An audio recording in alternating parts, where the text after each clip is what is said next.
Hello everyone, Pi here, and this is a tutorial video on how to install LTCGI 170 together with RedSim's VRC light volumes and Architect Annon's Pro TV. This is going to be a setup in a little demo scene I got from Booth, and I will walk you through all the steps required to set up immersive video lighting in your VRChat world. Let's jump right in. I always wanted to say that for a tutorial video. To start us off, here is a prefab made by Virtual Whale Studio, available on Booth. It has two rooms, with the main one perfect for a video player light installation. To get us started, I have set up the scene using regular light volumes as well as AudioLink. AudioLink was installed using the regular installation instructions, however, it is currently not hooked up to anything. VRC light volumes has also been installed using the default installation instructions. Drag in the light volume manager and create two static light volumes. This one covers the main room that we are currently in. Back inside, and let's install the video player first. To do so, we scroll down until we find Architect Pro TV under the Packages folder. If this is closed, you may need to expand it. I have installed this previously using the VRChat Creator Companion, the same way that I have installed VRC light volumes. You will also need to install the latest version of LTCGI, which is not visible here because it's my development repo. We drag in the simple Pro TV variant and then position it in the scene to be on the wall. That looks correct. We can connect AudioLink, which it has automatically detected, put in a startup link, and then hit play to verify everything is working. This is not necessary, but it's a good idea to verify every step that you take along the way. Here's our video. And once the audio kicks in, we can see that AudioLink is also working.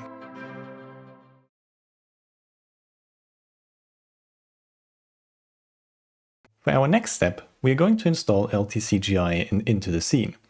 First, we're going to do this without light volume integration, so that it will only light up the static objects currently in the scene.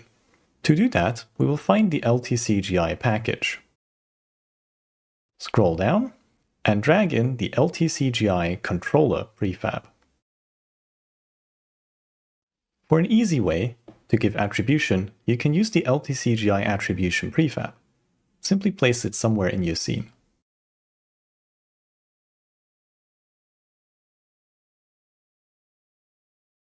To connect Pro TV 3 to the LTCGI controller, we can use the built-in custom render texture feature of Pro TV. Scroll down, and you will find that it has detected the controller in the scene. We will create a render texture, and then hit Connect TV to LTCGI. All this does is on the controller, it hooks up the video texture to be the asset that we have just created, which the video player is going to render to. The next step is to set up the screen itself. Pro TV does not automatically do this, but it is very easy to handle manually. Click twice on the screen to select the actual quad mesh that is rendering the video. Hit Add Component and add on an LTCGI screen. Not an emitter, a screen, because we have a real-time video texture. Immediately, you will see the scene has now changed. Some objects have started picking up the light. If you change the color, you can see that it affects the objects in the world. This is an important test to verify that you have set up the controller and your materials correctly. If this coloring is not happening when you change the color property on the screen, you may be using an unsupported shader, or have the shader property for LTCGI disabled. If we click on an object in the world, we can see that I'm using Mochi Standard. Mochi Standard has a dedicated checkbox for LTCGI as well as a strength setting that must not be set to 0.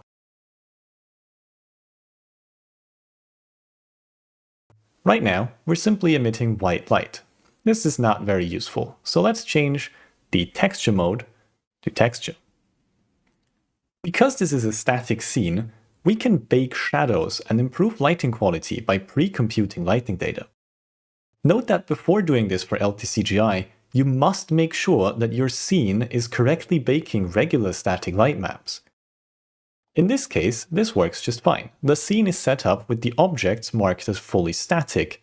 So when you go to the Lighting tab and hit Generate Lighting, a light map will be baked and applied to the scene. LTCGI can make use of the same systems that Unity or Bakery, if you have that, provide. To do so, set the diffuse mode to Light Map Diffuse. It will warn you that you need to select a light map channel, which you can do. There's 3 available: red, green, and blue. The selection here, if you have less than 3 screens, is simple. Every screen should be on its own light map channel. If you have more than 3 screens, it gets a bit more tricky. Screens that are very far away can share the same channel, as they will not interfere with each other. If you have more than 3 screens in close proximity, you will have to combine the screens that are very close to each other to share a light map channel, or slightly reduce quality. This is a limitation of how the system works, but also one that you will most likely never reach.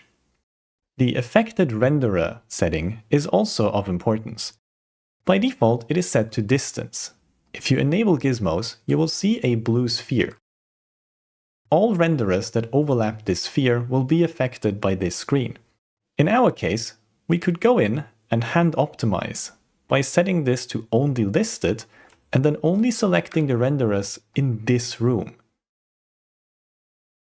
These are the final settings for our screen. We can now bake an LTCGI shadow map. To do so, head over to the controller and click Bake LTCGI Shadow Map, either Only or and Standard Light Map. We're going to do this step by step, but once you know what you're doing, you can use the second button to speed up your iteration time. As a note, since version 1.7.0, there is an experimental Allow Static Batching selection. I know that it works in my scene, so I'm going to use it for increased performance. I recommend testing your first build using static batching, verifying in-game if it works, and only if it doesn't, disabling the experimental option. It won't corrupt your project if it fails, it will simply not work in the uploaded version. If you see any issues, you can report them to me on Discord. Let's hit Bake LTCGI Shadow Map Only. We promise not to touch the scene, and then we wait for Unity to do its thing. Once completed, the console will tell us that the shadow map bake is complete. Your scene will now look something like this. Don't worry, this looks broken, but is actually correct. What you are seeing is the data that LTCGI has calculated. Since we set the light map channel to red, it is as if the screen is emitting a very bright red light into the scene. You can see the shadowed elements. For example, behind the couch, you will see less light from the screen. To get back to a regular scene then, we just need to do a regular light map bake. Go to the Lighting tab, hit Generate Lighting, and wait.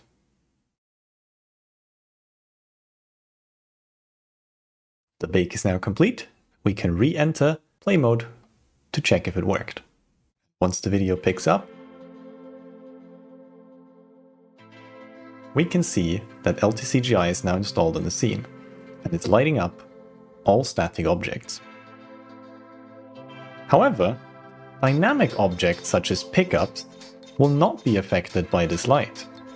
You can see the scene turn red, but the object in my hand stays pitifully unlit.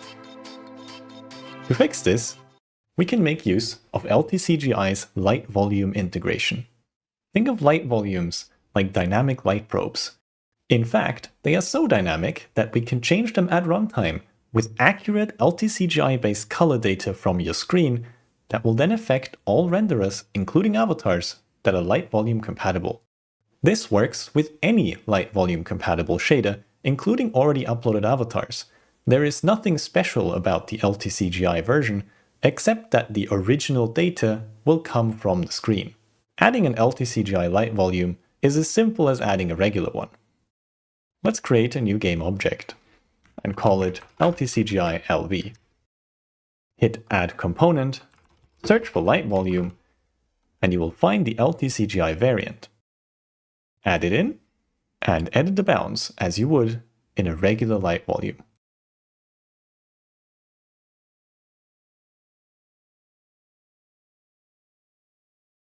That's it! It really is that simple. Run another shadow map bake, and the LTCGI light volume will automatically be activated. We can use the combined option now, so that we only have to click one button.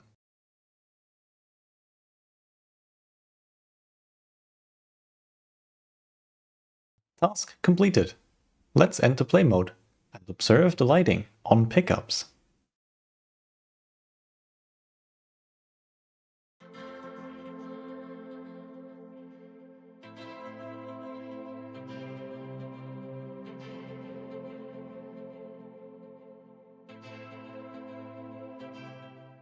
The quality of the lighting will be defined by the resolution of the light volume, just like with the static one. You can increase it by increasing the voxels per unit number. Let's add one more thing. To demonstrate how an LTCGI emitter works, we're going to install some fancy AudioLink LED lighting behind the couch.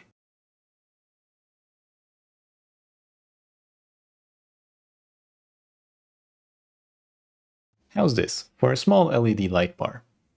First of all, we need to make the light bar itself react to AudioLink. I have prepared a material for this. This is a regular audio reactive surface, a shader that is included with AudioLink, that I have configured to react to the baseband with 0 delay. If we were to run this, this would blink to the bass line of our soundtrack. However, it wouldn't light up the room around it. For this, we can use an LTCGI emitter. Simply hit Add Component, search for LTCGI, and this time, don't use a screen, use an emitter component. If your scene ends up very bright initially, that's fine. In our case, this is because the automatically selected light map channel matches the one from our screen. Select green to get rid of the overlap. We want to make the emissive color to also be red. We can simply click Try Get Color from Material, and it will automatically match it to the color that we set on the audio reactive surface shader. We set the color mode from static to AudioLink, and then we have the same selectors as on the material. You have to make sure that these match up manually. In our case, we had both of them set to 0. Note also that both screens and emitters have an effect light volumes parameter. You have to enable this if you want light volumes to be affected by the light emitted. And that's it. Another rebake, entering play mode, and we should be able to see our result. Back in play mode, let's grab one of our dynamic cubes.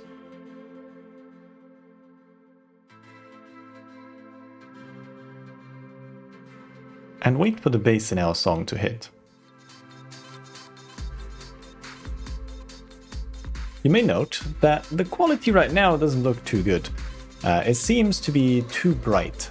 And this can happen because the default setup that LTCGI uses is made for larger environments. So if you're in a small room like this, the default brightness it bakes at can be a bit overwhelming. Let's fix that. There are 3 different ways in which you can change the intensity at which LTCGI bakes. The first one is per screen. Go back to our main screen. Scroll down to the component and adjust the color value. By moving the intensity slider, you can make the baked light that it emits more or less bright. Let's adjust it for the whole scene and leave this at 0.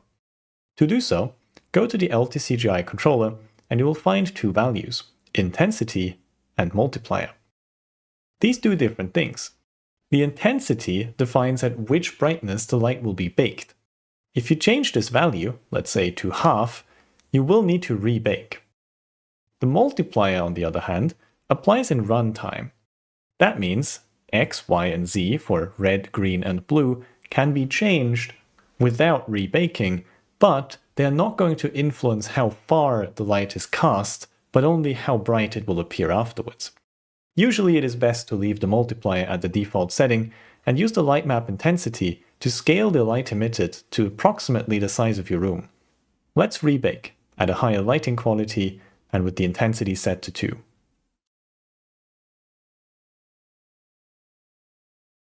Another option that can help slightly is to enable blended diffuse sampling in the global shader options on the LTCGI controller.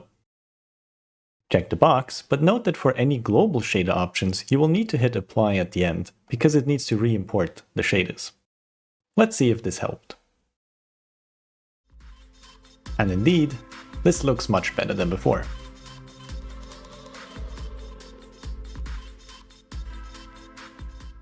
And that about covers it. You've now installed LTCGI, the light volume adapter, baked a shadow map, and configured it for your room size. You're ready to use the VRC SDK to upload your project and view it in-game. I'll meet you there.